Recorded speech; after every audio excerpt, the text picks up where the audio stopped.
Hi guys, welcome to my channel. మేమైతే మైలాపూర్లో ఉన్న టెంపుల్కి వచ్చాం, మల్లన్న టెంపుల్కి. ఇది కర్ణాటకలో యాదగిరిలో ఉందన్నమాట. టెంపుల్ అయితే చాలా బాగుంది. ఇదంతా ఫుల్ బ్లాగ్ చేసి పెట్టాను, అన్నీ క్యాప్చర్ చేశాను అనమాట అక్కడ ఉన్నది.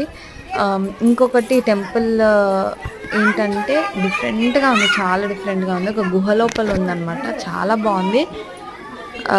ఫుల్ వీడియో అయితే పెట్టాను, చూడండి. ఇదంతా మా ఫ్యామిలీ అనమాట. మా ఫ్యామిలీ వెళ్ళాము, చిన్నడికి అన్నప్రాసన చేసుకొని అలా అందరం కలిసి యాదగిరిలో ఉన్న టెంపుల్కి అయితే వెళ్ళాము. మా అత్తమ్మలు ఇద్దరు అండ్ మా బావ, నేను, మా చెల్లి, మా డాడీ, మా మమ్మీ అందరం కలిసి వెళ్ళాం. చాలా బాగా అనిపించింది టెంపుల్. నేనైతే ఖచ్చితంగా చెప్తే ఒకసారి అయితే వెళ్ళేసి రండి, చాలా బాగుంది. డిఫరెంట్గా ఉంది టెంపుల్ మాత్రం. అన్ని టెంపుల్స్ కంటే చాలా డిఫరెంట్ అనిపించింది, అంటే నేను చూసిన వాటిలలో. Thank you for watching this video.